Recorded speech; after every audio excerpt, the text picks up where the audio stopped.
चलो previous class में characteristics of SHM, जिसमें डिस्प्लेसमेंट का इक्वेशन, वेलोसिटी का इक्वेशन, एक्सेलरेशन का इक्वेशन, ये सब फाइंड किया था। उससे रिलेटेड कुछ प्रॉब्लम है जो क्लास में नहीं थे। सिंपली मैथमेटिकल एक्सप्रेशन जान लो। डिस्प्लेसमेंट को हम लोग इस फॉर्म में रिप्रेजेंट करते हैं। वेलोसिटी होता rate of change of displacement. इसको जब डिफ्रेंशिएट करते हैं तो साइन का डिफ्रेंशिएशन कॉस ओमेगा टी और ओमेगा टी का ओमेगा, तो ये A omega cos omega T आ गया। ये A omega cos omega T को under root 1 minus sine square omega T लिखते हैं। तो ये A omega under root 1 minus sine omega T का value Y by A means Y square upon A square. A cancel हो जाएगा तो ये omega under root A square minus Y square इस फॉर्म में आ गया वेलोसिटी। और इस वेलोसिटी से ही आप एक्सेलरेशन फाइंड कर सकते हैं। एक्सेलरेशन को आप इस कैपिटल ए से रिप्रेजेंट करो तो acceleration rate of change of velocity हो गया। वेलोसिटी का इक्वेशन यहां है A omega cos omega t. इसको डिफ्रेंशिएट कर देंगे तो ये A omega cos omega T का differentiation minus sine omega t into omega, तो ये minus omega square A sine omega T और ये finally minus omega square y के फॉर्म में आएगा। तो ये तीन इक्वेशन कॉमन है। उसके बाद हमने ये भी बताया था प्रीवियस क्लास में कि जब मान लो ये पेंडुलम का ये मीन पोजीशन है, यहाँ से मोशन आप स्टार्ट करते हैं, तो इस कंडीशन में डिस्प्लेसमेंट के इक्वेशन को हम लोग ए साइन ओमेगा टी लिखते हैं। और जब इस पेंडुलम का मोशन एक्सट्रीम पॉइंट से स्टार्ट होता है, यहाँ से स्टार्ट होता है, तो displacement y is equal to A cos omega T लिखते हैं। ये कल के क्लास में हमने एक्सप्लेन भी किया था। अब इसी से रिलेटेड हमारा यहां पर प्रॉब्लम है। पहला क्वेश्चन कहता है particle starts SHM from the mean position. तो जब भी मीन पोजीशन से स्टार्ट होगा, कल बताए भी, हम लोग लिखते हैं y is equal to A sine omega t. इसका एम्पलीट्यूड ए है, इसका मतलब ये स्मॉल ए की जगह capital A. Time period t मतलब यहां ओमेगा जो है वो 2 पाई बाई टी के फॉर्म में। At the time when its speed is half of the maximum speed. अब यहां पर ये v का वैल्यू है। यदि हम v मैक्सिमम निकालते हैं तो इस कंडीशन में डिस्प्लेसमेंट हमारा 0 है, तो v is equal to omega into A, और a को रिप्लेस कर देंगे कैपिटल ए से, क्योंकि यहां पर एम्पलीट्यूड हमारा कैपिटल ए रिप्रेजेंट हो रहा है। तो मैक्सिमम स्पीड कहता है ओमेगा ए। अब यहां पर कहता है वो टाइम निकालिए जब इसका speed half of the maximum speed हो जाए। तो स्पीड का फॉर्मूला आपके पास है। अब स्पीड का फॉर्मूला यहां पर है, इसका डिस्प्लेसमेंट पूछा आपसे, तो यहां पर v की जगह पर आप क्या पुट करेंगे, मैक्सिमम का हाफ, तो omega A by 2 is equal to omega, और अंडर रूट में ये ए स्क्वायर है, ठीक, और डिस्प्लेसमेंट आपका y। तो आंसर आपका एम्पलीट्यूड के फॉर्म में आना चाहिए। ओमेगा ओमेगा कैंसिल हो गया, स्क्वायरिंग बोथ साइड्स, तो A square by 4 A square minus Y square. अब सिंप्लीफाई करो, देखो y स्क्वायर एलएचएस में चला गया, RHS में क्या आ गया, A square minus A square by 4, तो ये 3a² बाई 4 हो गया।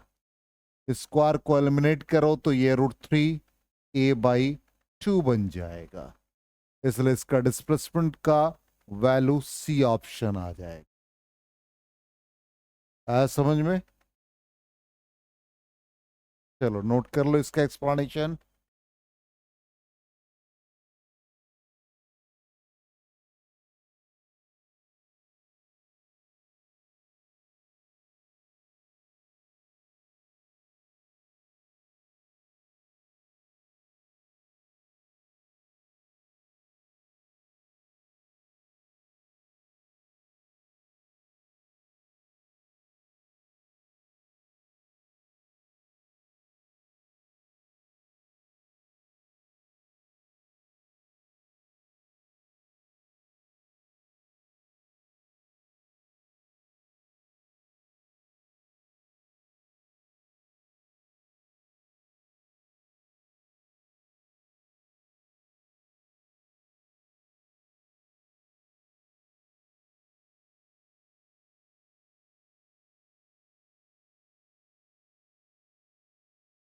हो गया?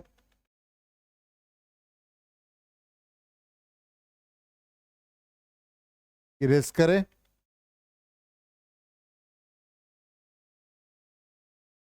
चलो तो क्वेश्चन ये 1, इसका एक्सप्लेनेशन भी देख लें। सॉल्यूशन में देखते हैं, सी ऑप्शन है, और वैसे ही हमने जैसे अटेम्प्ट किया वैसे इसका एक्सप्लेनेशन भी है। तो पहला क्वेश्चन ये था। सेकेंड क्वेश्चन पे आते हैं।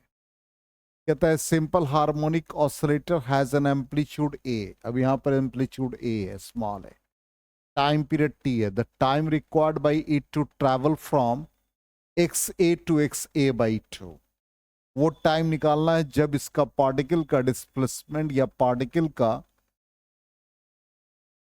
जस्ट ए मिनट, हाँ, पार्टिकल का डिस्प्लेसमेंट A से A/2। इसका मतलब इसका मोशन कहां से स्टार्ट हुआ, एक्सट्रीम से। तो जब एक्सट्रीम से होगा तभी आपको सिखाया हम लोग कॉस के फॉर्म में लिखे, तो A cos ω t, क्योंकि डिस्प्लेसमेंट x के फॉर्म में है तो प्रोजेक्शन हमने को ने x लिया। अब कहता है कि इसका A से A/2 हो गया, तो पहले A था फिर अब क्या हो गया, A/2। इसका मतलब x की जगह पर A/2 सब्स्टिट्यूट कर देंगे, और टाइम पूछा है, टाइम के फॉर्म में स्मॉल टी, तो ω t के फॉर्म में रहने देते, वैल्यू सब्स्टिट्यूट कर लेंगे, A और A कैंसिल, 1/2 cos ω t। अब ये cos ω t 1/2, cos का कौन सा वैल्यू, cos का कौन सा वैल्यू, 60 डिग्री। तो 60 डिग्री को क्या लिखेंगे, पाई के फॉर्म में, π/3। कॉस कॉस को एलिमिनेट कर दो, ओमेगा को क्या लिखते हैं, 2π/t इंटू स्मॉल टी, π/3। पाई और पाई कैंसिल, स्मॉल टी का वैल्यू कितना आ गया, T/6। तो आंसर हमारा क्या हो जाएगा, T/6, ऑप्शन ए।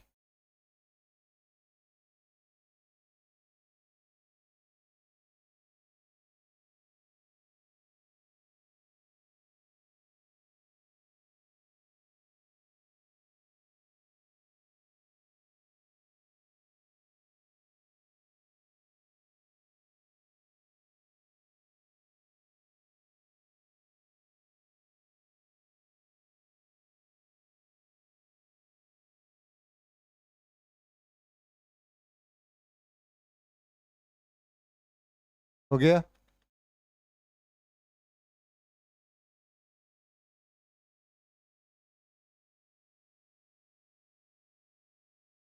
इरेज करें? चलिए अब नेक्स्ट क्वेश्चन आ जाए, आंसर भी चेक कर लेते हैं। ऑप्शन ए है, और वैसे x = a cos ω t, x की जगह पर A/2 a cos ω t, यहां भी वैसे ही सॉल्व किया जैसे हम लोगों ने सॉल्व किया। अब नेक्स्ट क्वेश्चन, पहला पार्टिकल का डिस्प्लेसमेंट इस फॉर्म में, और सेकेंड डिस्प्लेसमेंट इस फॉर्म में, मतलब सेकेंड वेव। तो पहला वेव दे रखा x is equal to A cosine omega t plus pi by 6, और दूसरा वेव का इक्वेशन है ए कॉस ओमेगा टी।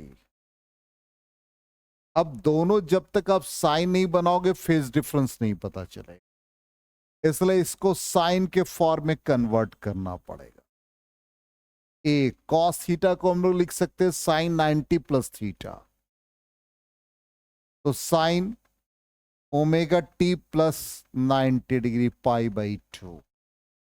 अब ये फेस फाई 2 एज्यूम कर ले, ये फेस फाई 1 एज्यूम कर ले, और क्वेश्चन में फेज डिफरेंस पूछा है, इसलिए इन दोनों का डिफरेंस निकाल के देखो। फाई 2 माइनस फाई 1, फाई 2 है omega t plus pi by 2, phi 1 का value minus omega t minus pi by 6, omega t cancel हो गया, pi by 2 minus pi by 6, भाई एलसीएम ले लो तो ये 3 पाई माइनस पाई कितना आ गया 2 pi by 6 means pi by 3।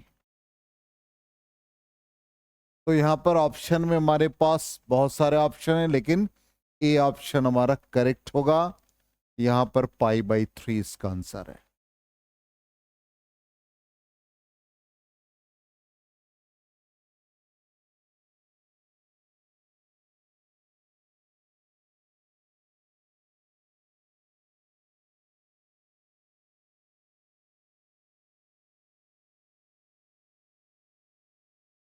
चलो नेक्स्ट क्वेश्चन पे आए, इरेज करें।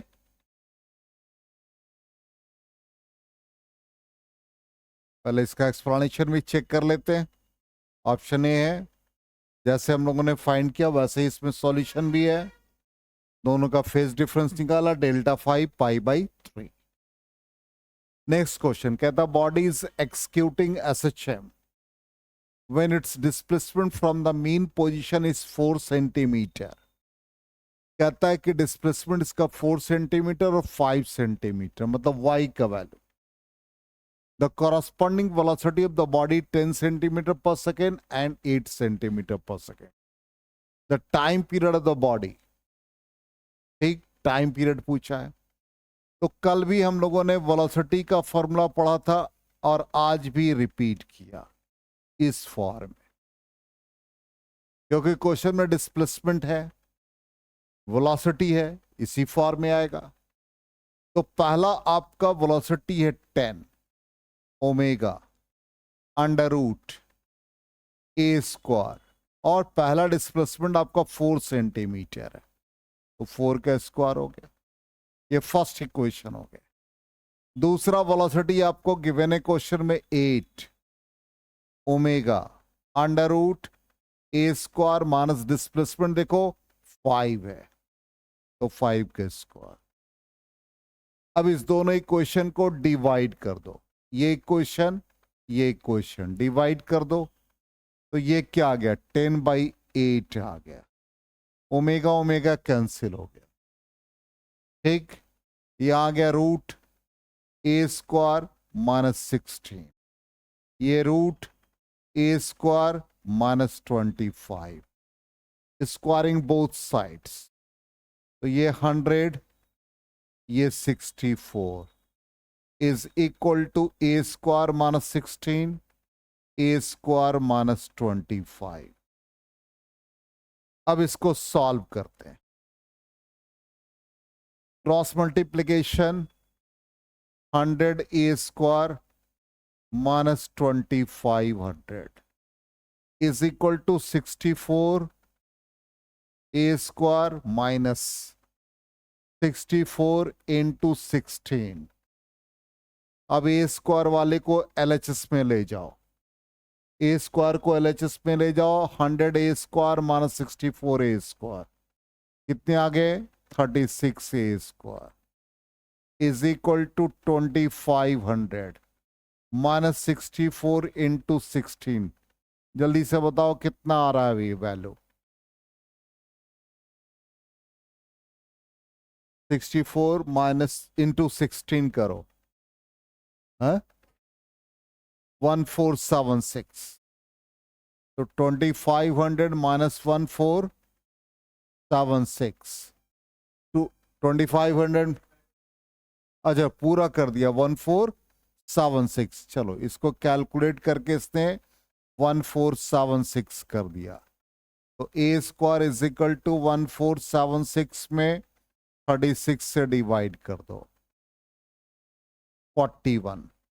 तो ए स्क्वायर का वैल्यू 41 आ गया। अब आप इस इक्वेशन में आ जाओ, इसमें वैल्यू डाल दो, तो ये 64 हो गया is equal to omega square. A square का वैल्यू 41 माइनस 25। अब ये omega square is equal to 64 divided by 41 minus 25 16। तो ये 4 हो गया। इसका मतलब ओमेगा इज इक्वल टू 2, और ओमेगा को हम लोग क्या लिखते हैं 2 pi by t is equal to 2। 2 और 2 कैंसिल हो गया। क्वेश्चन में क्या पूछा है टाइम, तो क्या आ गया भाई टाइम पाई के इक्वल। तो t is equal to pi second. Answer देख लीजिए हमारा ऑप्शन कौन सा है ए, तो पाई सेकेंड आ जाएगा।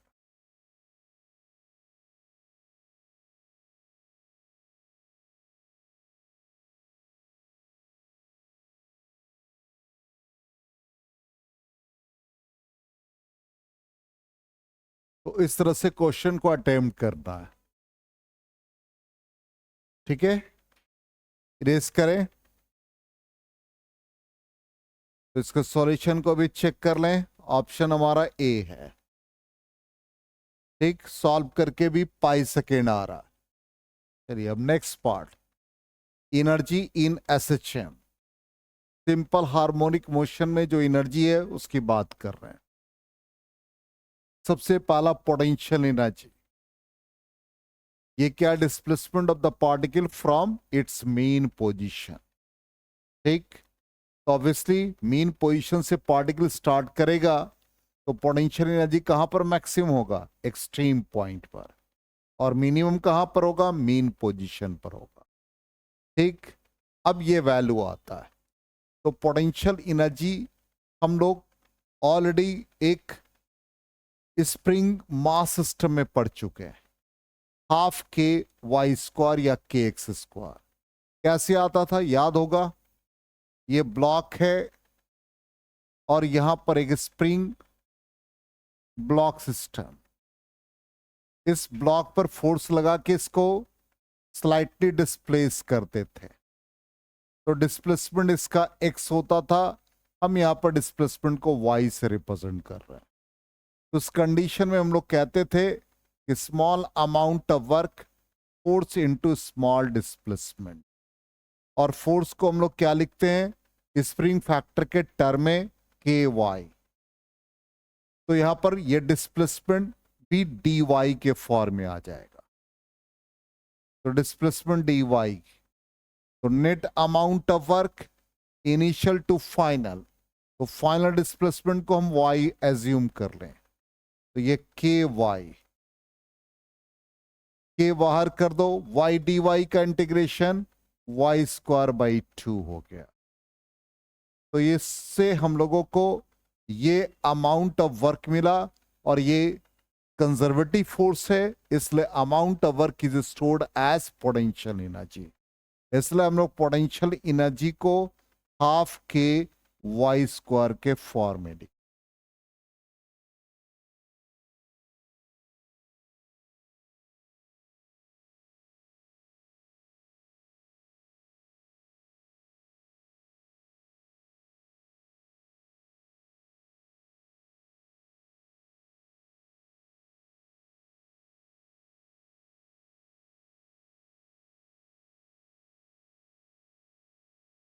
ठीक है। तो potential energy half k y square. अब हम लोगों ने प्रीवियस क्लास में पढ़ रखा है स्टैंडर्ड एसएचएम का equation d square y by d t square is equal to minus omega square y. और लीनियर एसएचएम में आप कॉपी देखिए और हमको बताइए कि लीनियर एसएचएम में ओमेगा स्क्वायर को क्या लिखा था। देखिए कितना याद है आप लोगों को, नहीं याद है। ये लिखा था के बाई एम। अब इसका मतलब यहां पर omega square is equal to k by m, तो के का वैल्यू क्या बन गया, एम ओमेगा स्क्वायर। तो यहां पर के का वैल्यू क्या पुट कर देंगे, एम ओमेगा स्क्वायर। और वाई डिस्प्लेसमेंट क्या पढ़ा आपने, जल्दी से बता दो। Y is equal to amplitude के फॉर्म में क्या पढ़ा, ए साइन ओमेगा टी। तो फाइनली पोटेंशियल एनर्जी का फॉर्मूला क्या बन गया, हाफ एम ओमेगा स्क्वायर ए square sine square omega t. तो जब भी पोटेंशियल एनर्जी की बात करेंगे हाफ एम ओमेगा स्क्वायर ए square sine square omega T.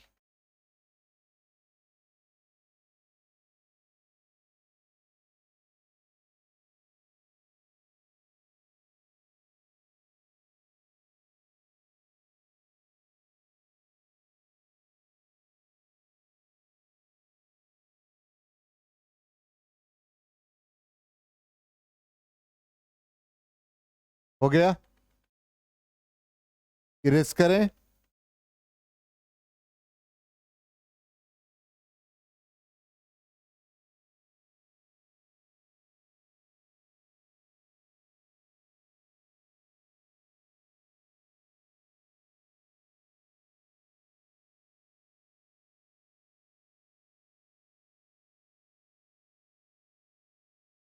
देख लो ये आ गया हाफ एम ओमेगा स्क्वायर ए square sine square omega t. अब यहां पर एक इंपॉर्टेंट एक्सप्रेशन है, इस फॉर्म में भी लिखा हुआ है, ये भी फॉर्म आपको याद रखना है। वो कैसे आया, तो हमने प्रीवियस क्लास में आपको पढ़ा रखा है कि 2 cos square theta is equal to 1 minus 1 plus cos 2 theta, याद होगा।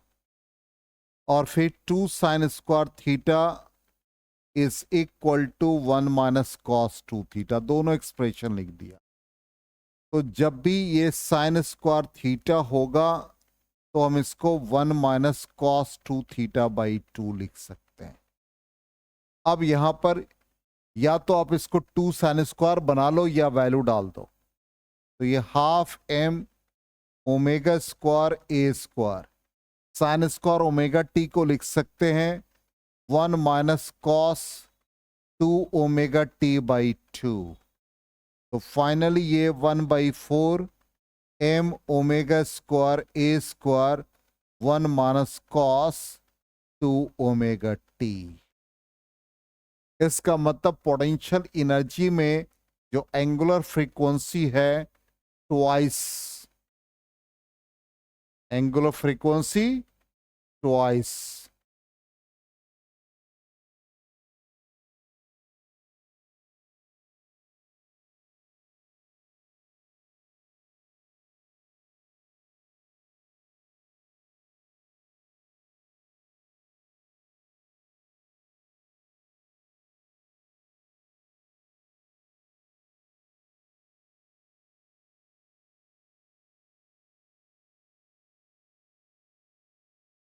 हो गया,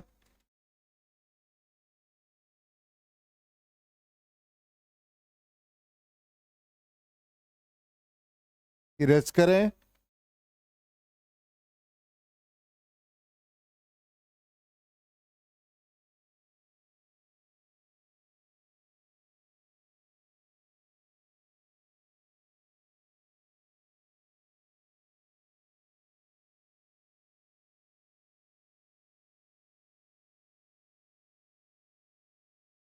चलो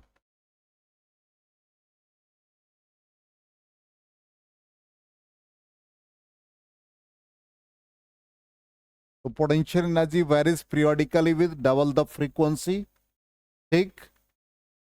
और पोटेंशियल एनर्जी मैक्सिमम कहां पर होगा? एक्सट्रीम पर। मिनिमम कहां? Mean position. तो पोटेंशियल एनर्जी फाइंड कर लिया। अब नेक्स्ट हम लोग काइनेटिक एनर्जी पर आ जाए। तो काइनेटिक एनर्जी का मतलब क्या हुआ? Velocity of the particle. कहां पर मैक्सिमम होता है? मीन पोजीशन, ठीक। तो काइनेटिक एनर्जी का ये फॉर्मूला आ गया और इसको हम लोगों ने इस फॉर्म में लिखा, ठीक। वैसे भी हम लोग फाइंड कर सकते हैं। अभी भी पढ़ा, वेलोसिटी का वैल्यू क्या था भाई? v is equal to omega under root A square minus Y square के फॉर्म में। Otherwise v is equal to omega A cos omega t था। इससे भी डायरेक्टली निकाल सकते हैं। तो kinetic energy half m v square. तो यहां पर v का वैल्यू डाल दो, स्क्वायर कर दो, तो ये क्या आ गया? ओमेगा स्क्वायर ए square cos square omega t. बोलो, क्लियर? अब यहां पर अभी इस प्रीवियस स्लाइड में हमने बताया भी कि 2 cos square theta is equal to 1 plus cos 2 theta, या cos square theta is equal to 1 plus cos 2 theta by 2। अब ये वैल्यू सब्स्टिट्यूट कर दो। तो यहां सॉरी m छूट गया था, लिख देते हैं फिर से। m ओमेगा स्क्वायर ए square cos square omega t. तो हाफ m ओमेगा स्क्वायर ए square cos square omega T को क्या लिख सकते हैं आप? 1 plus cos 2 omega t by 2। तो फाइनली क्या आ गया? ये 1/4 m ओमेगा स्क्वायर ए square 1 plus cos 2 omega t.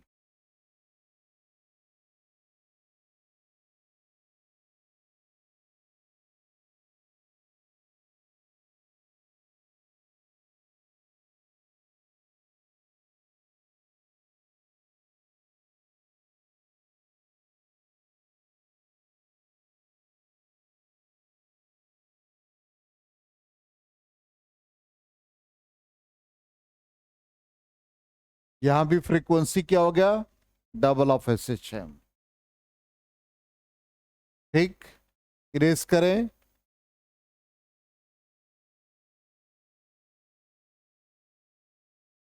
तो kinetic energy varies periodically with double the frequency of S H M.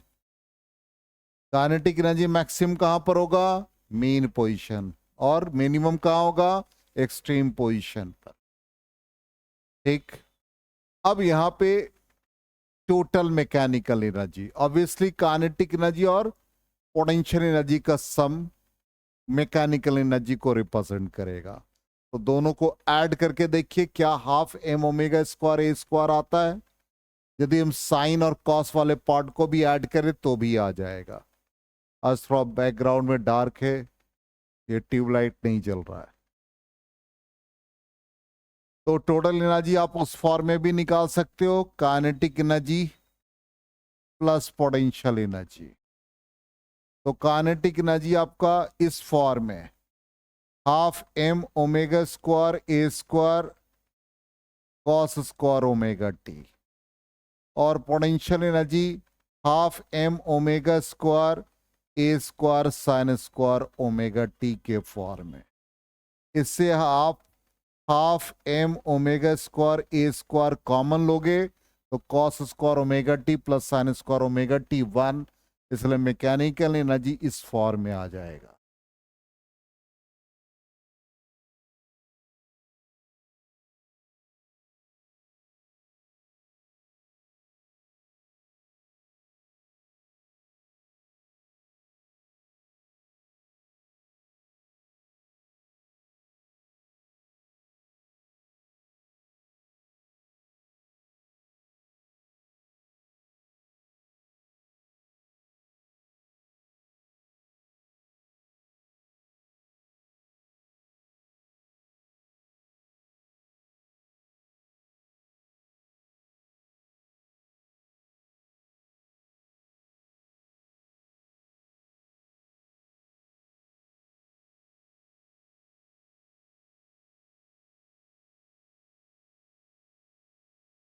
तो टोटल एनर्जी, अब average value of potential energy, kinetic energy, ये आता है।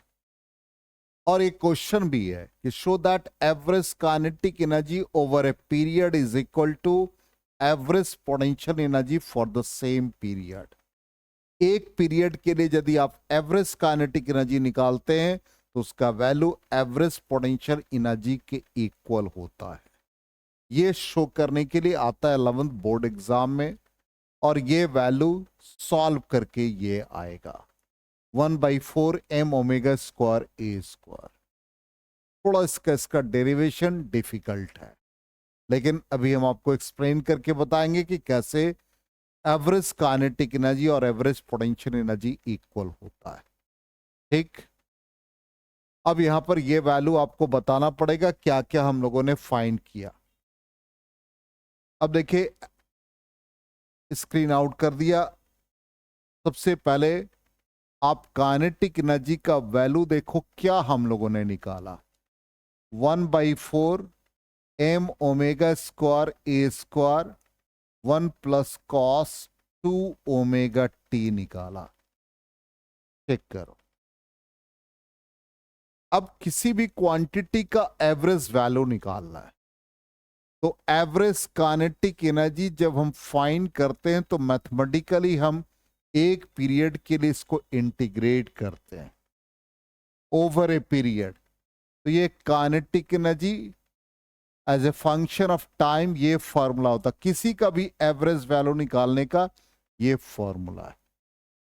अब यहां पर काइनेटिक एनर्जी का वैल्यू हम सब्स्टिट्यूट करेंगे। 1/4 m ओमेगा स्क्वायर ए स्क्वायर, ये आ गया 1 प्लस कॉस 2 ओमेगा टी, और ये डी टी हो गया।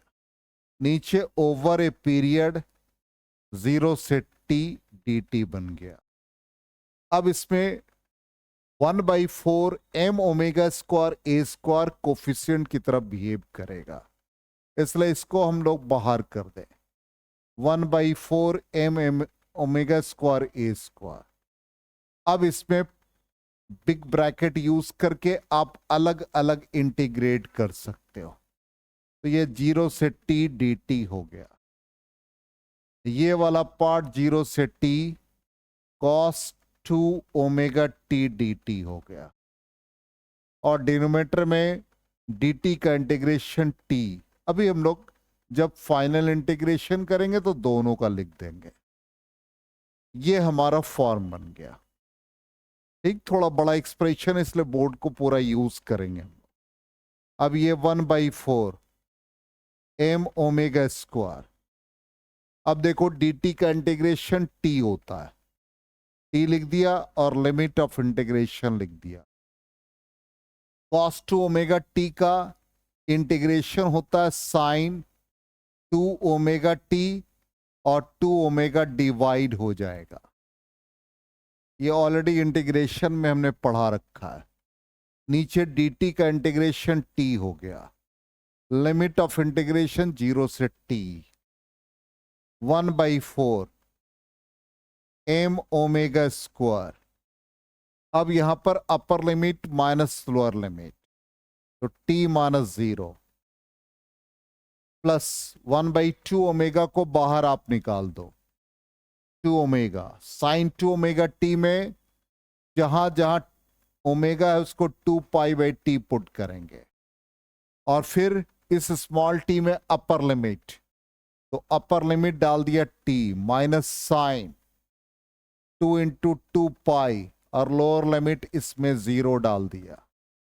बिल्कुल एकदम सिंप्लीफाइड वे में हम लिख रहे हैं, कहीं कोई स्केप नहीं कर रहा है। t minus 0। अब गौर से देखिए t और t कैंसिल हो गया।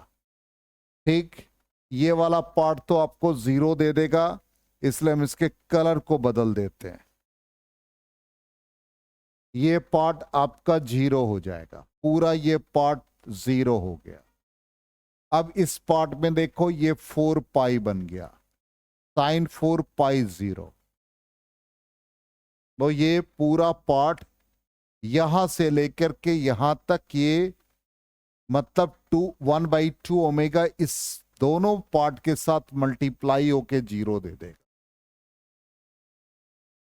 ठीक, अब हम लोग इक्वेशन को कैरी करते हैं, तो ये 1/4m ओमेगा स्क्वायर क्या बच गया न्यूमरेटर में, 1 बचा। ये प्लस के बाद वाला सारा क्वांटिटी 0 हुआ, सिर्फ t बचा, तो यहां t लिख देंगे। डिवीजन में क्या बचा, t, t और t कैंसिल हो गया, क्या आ गया 1/4m ओमेगा स्क्वायर। ए स्क्वायर छूट गया है, आप लोगों ने भी ध्यान नहीं दिया और हम भी इमोशन में आ गए। बहुत खुश हो रहे थे हम भी कि चलो सॉल्व हो गया। आप लोग भी सोचे कि सर खुश है तो हम भी खुश हैं। तो 1/4m ओमेगा स्क्वायर ए स्क्वायर,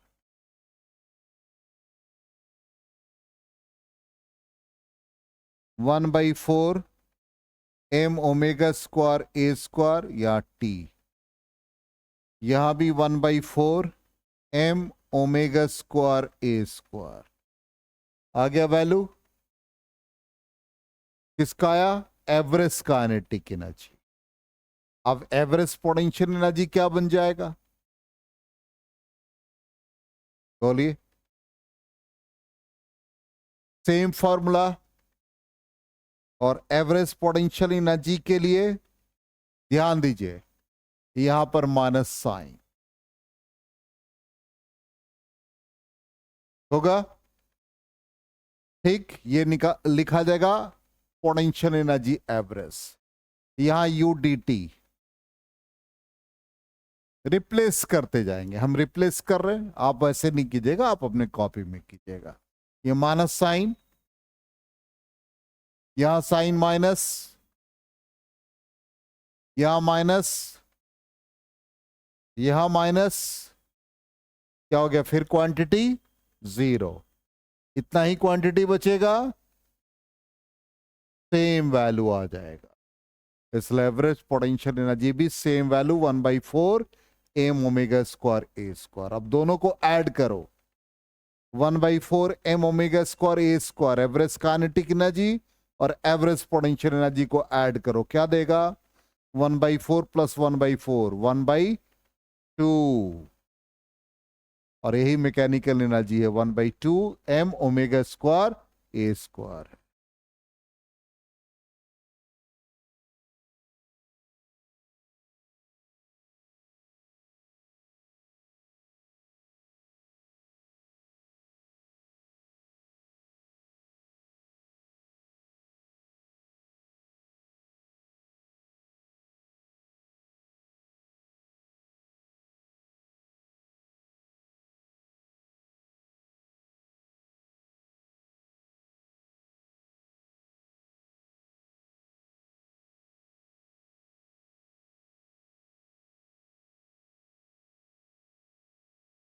हो गया,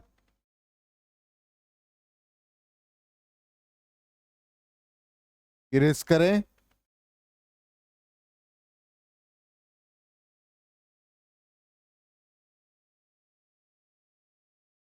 चलो अब देखो यहां पर इसका ग्राफिकल रिप्रेजेंटेशन, काइनेटिक एनर्जी का जो एक्सप्रेशन आया वो हमारा था ½ m ओमेगा स्क्वायर ए square cos square omega t. Potential energy का एक्सप्रेशन ½ m ओमेगा स्क्वायर ए square sine square omega t. अब काइनेटिक एनर्जी वर्सेस टाइम का ग्राफ, कैसा ग्राफ बनता है, कैसा ग्राफ बनेगा, बोलो।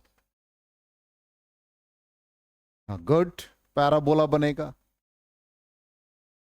अब यहां पे आपने कहा पैराबोला, यदि मान लो कि हम यहां कॉस और साइन की बात कर लें तो ध्यान दीजिएगा y is a function of sine, तो ऐसा ग्राफ होता है साइन का। ठीक, मान लो हम displacement y as a function of x लिख रहे हैं तो y is equal to sine x का ग्राफ ऐसा बना। अब स्क्वायर फंक्शन है साइन, तो ऑब्वियसली नेगेटिव साइकिल नहीं देगा, ओनली पॉजिटिव। तो साइन का ग्राफ ऐसा हो जाए y is equal to sine square x. Negative value नहीं देगा, ये पॉजिटिव वैल्यू, ये नेगेटिव, तो square can not be negative, इसलिए negative half cycle becomes positive half cycle. इसी तरह से y is equal to cos x लिख दिया हमने। कॉस का ग्राफ कहां से स्टार्ट होता, ध्यान दो, 1 से, कॉस 0 1, इसलिए ऐसा ग्राफ बनता है। ठीक, cos square x, obviously negative half cycle becomes positive, यहीं से स्टार्ट होगा और यह नेगेटिव भी पॉजिटिव बन जाएगा। ठीक, अब गौर से देखो काइनेटिक एनर्जी में क्या है, तो कॉस स्क्वायर का ग्राफ कौन सा, ये, ध्यान देना,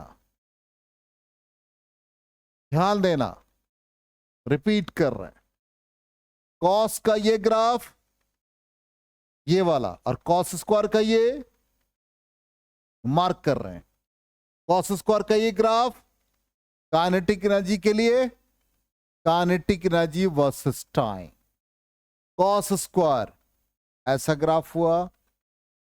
अब इसको कंप्लीट कर दो, इधर भी काइनेटिक एनर्जी का ग्राफ बन। चलिए potential energy, potential energy as a function of time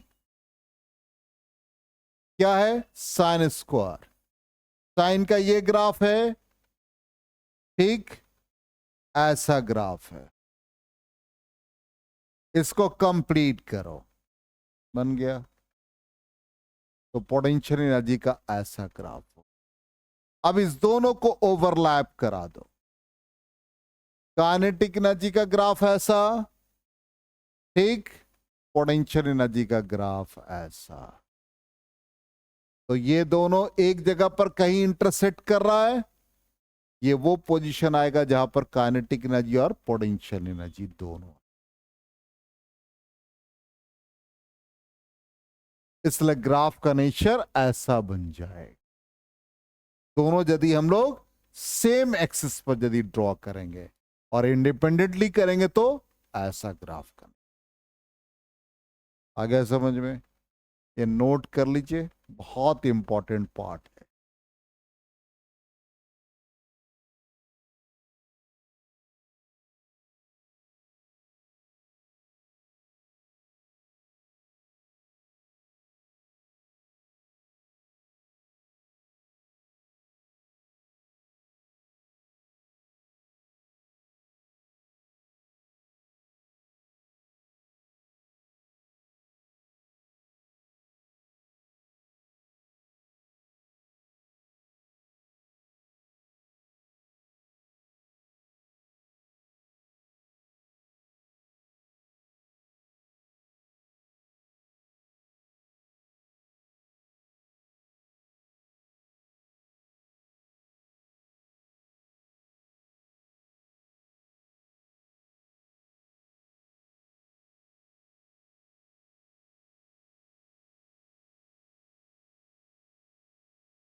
हो गया,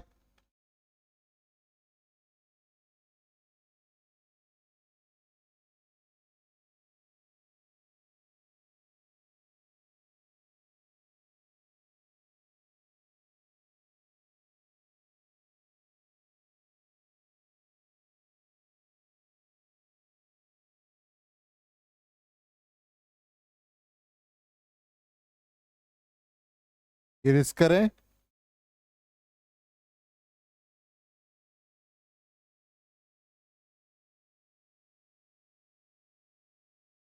चलो अब देखो यहां पर हम लोग वेरीफाई भी कर लें। देखो ऐसा ग्राफ है, काइनेटिक एनर्जी का ग्राफ ये, पोटेंशियल एनर्जी का ये ग्राफ, ठीक, और पार्टिकल का डिस्प्लेसमेंट मैक्सिमम इधर ए ले लिया और इधर मिनिमम, और ये क्या हो गया, रिप्रेजेंट किसको किया, टोटल एनर्जी को, और फिर पोजीशन लिख दिया। जब पार्टिकल मीन पोजीशन पर है तो उस कंडीशन में potential energy zero, kinetic energy maximum है, ठीक। मैक्सिमम डिस्प्लेसमेंट पर आ जाए एक्सट्रीम पोजीशन पर तो potential energy maximum, kinetic energy zero, और यदि हाफ रख दें तो पोटेंशियल एनर्जी टोटल एनर्जी का 1/4, काइनेटिक एनर्जी 3/4 हो जाएगा। और फिर A/√2 पोजीशन ले लेंगे तो पोटेंशियल एनर्जी काइनेटिक एनर्जी के बराबर, जो E/2 को ये डॉटेड लाइन रिप्रेजेंट करे। ये आप करके देखिएगा। फोर्थ कंडीशन हो गया जब आप डिस्प्लेसमेंट A/√2 लेंगे, ठीक है ना। कैसे, मतलब जिस समय काइनेटिक एनर्जी पोटेंशियल एनर्जी के इक्वल है, तो वो कंडीशन में आप निकालिएगा कि डिस्प्लेसमेंट का वैल्यू A/√2 आ रहा है। एक को यूज कर लीजिएगा, half m omega square, half KY² है, तो K की जगह पर m ओमेगा स्क्वायर, तो potential energy kinetic energy half mv², v का वैल्यू डाल दोगे ω√A² - y², उससे y का वैल्यू निकाल लोगे, तो y आएगा +-A/√2। आ गया समझ में, तो एनर्जी वाला पार्ट भी कंप्लीट हो गया। अब इसके बाद हम लोग पढ़ेंगे कॉम्बिनेशन ऑफ SHM, और फिर हम लोग ये सारा पार्ट इधर मैथमेटिकल खत्म हो गया। अब हम लोग टाइम पीरियड निकालने के लिए सीखेंगे कि सिंपल पेंडुलम का टाइम पीरियड, स्प्रिंग पेंडुलम का टाइम पीरियड कैसे निकाला जाता है, किसी फ्लोटिंग सिलेंडर का टाइम पीरियड कैसे निकाला जाएगा, लिक्विड यदि यू ट्यूब में है तो कैसे टाइम पीरियड निकाला जाएगा, उसका भी बहुत सिंपल कैलकुलेशन सब बताएंगे और इजीली याद भी हो जाएगा। डिफरेंट कंडीशंस और एंट्रेंस में कैसे प्रॉब्लम आते हैं। तो मंडे को क्लास है फिर।